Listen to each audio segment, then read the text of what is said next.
Tottenham will win a trophy in next 2 years. Conte has flops performing again. Tottenham are going to win trophies with Antonio Conte. They have finally found the right manager. I'd be shocked if they don't win any silverware in the next 2 years with him in charge, because you can see it starting to click for them. And Conte is going for it in the Carabao Cup. They will take that competition more seriously than anyone else. They haven't won anything in years and got to the final last time. They want to win it. And winning it this year would be absolutely massive for them. Spurs are an unbelievable football club, playing in an unbelievable stadium. Where do you want to go?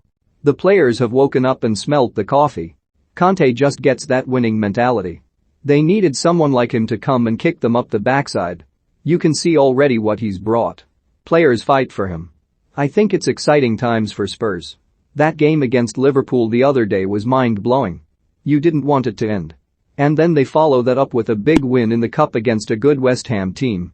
Conte has got everybody believing. You can see it. And he's got the top players working hard too. That team is made to play on the counter-attack with pace. Before, under Jose Mourinho and Nuno Espirito Santo, they were too placid. I think Mourinho had lost his edge when he got to Tottenham. And with Nuno the players weren't listening.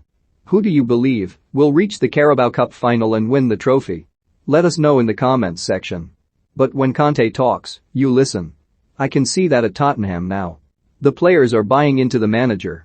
He's getting a tune from people like Steven Bergwijn, Harry Winks and Dele Alli, and they look a different team. You look back at the Mura game where they lost and were awful, and it was like some of those players didn't really care. But look at the difference in the last 2 games, where they're all fighting and battling. They're all singing off the same hymn sheet now. They've got to keep Harry Kane. That's a must. But he seems happy again, and now that Manchester City are scoring goals again, I can't see them paying the money for Kane. The Chelsea semi-final is brilliant for him against his old club. If Chelsea put their best team out, then over 2 legs, they win. Thomas Tuchel gave 3 academy kids their debuts in the quarter-final against Brentford, and he won't be taking the semi as seriously as Conte. Chelsea have bigger things to go for, and they can't afford to slip any further behind in the title race, or it's good night already.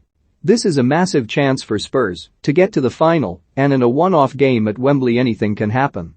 Spurs need to win this competition. There's only so many trophies you can win every year, and they're already out of Europe. If they win this trophy, it lifts the club, and everyone starts buying into what Conte is about. It could be the start of something really good. When they bought into things under Mauricio Pochettino, it took them all the way to the Champions League final. Conte has got them believing that kind of thing is possible again. Liverpool need to sign a centre-forward like Raul Jimenez in January, and not just as cover for the African Nations Cup either. They need someone to come in while Sadio Mane and Mo Salah are away, yes. But I think they need someone for the future too. They need a player who can put pressure on the front 3 and help them win league titles consistently for the next few years. It's no good coming second for the next 5 years.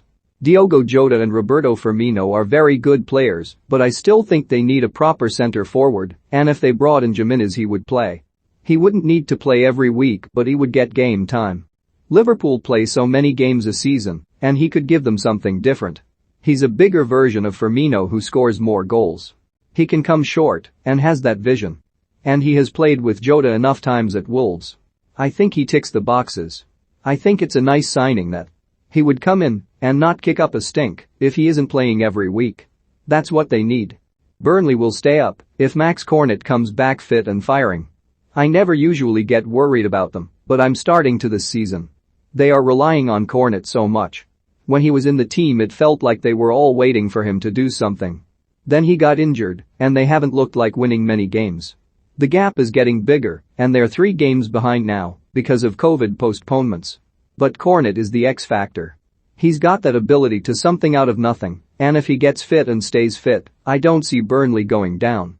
He will score too many goals out of the blue. He's a match winner, and he scores good goals and makes things happen. You've always got a chance with someone like that. Sometimes you've got to give credit to the Burnley scouts. What a signing. There must be a few Premier League teams wondering how they missed him.